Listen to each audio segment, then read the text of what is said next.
پیارے دوستو، خدائی کا دعویٰ کرنے والے بدبخت لوگوں میں سے ایک بدبخت شداد تھا جس نے اللہ تعالیٰ کی وحدانیت کا انکار کیا اور متکبر، ظالم اور نافرمان ہو گیا۔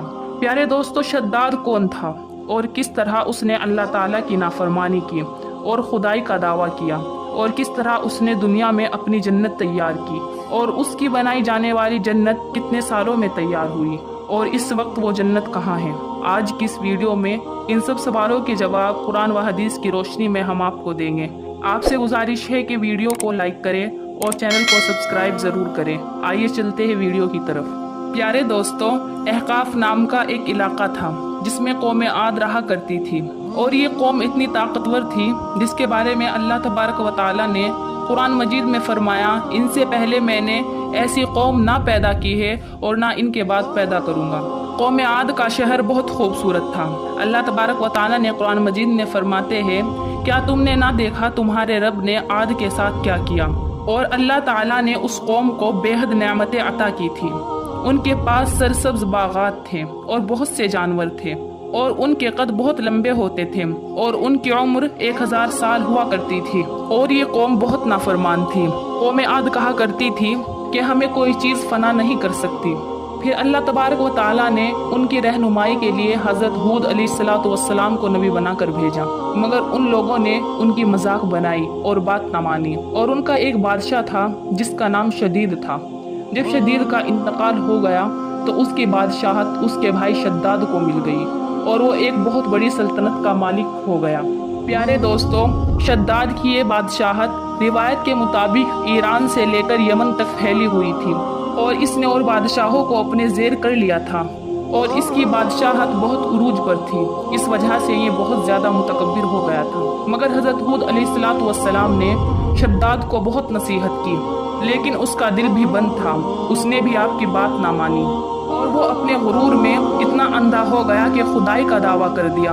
پیارے دوستو، شداد اور حضرت ہود علیہ السلام کے درمیان ایک زبردست مکالمہ ہوا، جس میں شداد نے حضرت ہود علیہ السلام سے پوچھا، اگر میں اللہ پر ایمان لے آؤں تو اس کے بدلے میں مجھے کیا ملے گا؟ حضرت ہود علیہ السلام نے فرمایا، تم پر جنت حلال ہو جائے گی اور تمہارے سارے گناہ معاف ہو جائیں گے اگر تم اللہ پر سچے دل سے ایمان لے آؤ۔ تو شداد مسکرایا اور کہا کہ جنت کیا ہے؟ حضرت ہود علیہ السلام نے شداد کو جنت کے بارے میں بتایا اور اس کی آرام براحت سے آگاہ کیا، اور بتایا جو مکانات ہیں وہ سب سونے چاندی کے ہیں، جنت بہت خوبصورت ہے۔ تو وہ بہت مسکرایا اور کہا، میں ایک بہت بڑی سلطنت کا مالک ہوں، میرے پاس بہت زیادہ مال دولت ہے۔ اور شداد نے کہا، مجھے اس جنت کی ضرورت نہیں ہے جو خدا نے بنائی ہے، ایسی جنت جو صرف مرنے کے بعد ملے گی، ایسی جنت تو میں دنیا میں ہی بناؤں گا۔ حضرت ہود علیہ السلام نے اس کو اس کفر سے روکنے کی بہت کوشش کی، لیکن شداد باز نہ آیا۔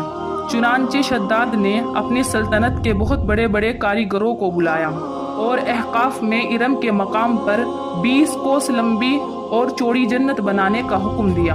چنانچہ شداد نے اپنی تیار ہونے والی جنت میں سونے اور چاندی کی اینٹیں لگوائی، اور شداد نے اپنی بنائی جانے والی جنت میں شہد اور دودھ اور پانی کی نہریں بھی رواں کی، اور پوری دنیا اور جہان کے خوبصورت پودے اور پھول بھی لگوائے، اور اس جنت کو طرح طرح کے جواہرات سے مزین کیا۔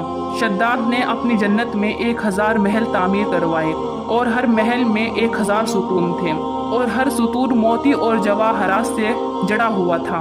روایت میں آتا ہے اس جنت کو تیار ہونے میں 300 سال لگے، اور شداد کی عمر 1000 سال کے قریب تھی۔ شداد نے یہ فیصلہ کیا تھا کہ جب تک یہ جنت تیار نہ ہوگی تب تک وہ اس کے اندر قدم نہ رکھے گا۔ شداد اپنے محل کے اندر اپنی ہونے والی جنت کا بے صبری سے انتظار کر رہا تھا۔ چنانچہ جب شداد کی جنت تیار ہو چکی اور شداد کی جنت کو طرح طرح سے مزین کر دیا گیا تو شداد کے پاس پیغام آیا کہ جنت تیار ہو چکی۔ چنانچہ شداد بہت خوش ہوا اور اپنی فوج کو لے کر اپنی جنت کو دیکھنے کے لیے نکل پڑا۔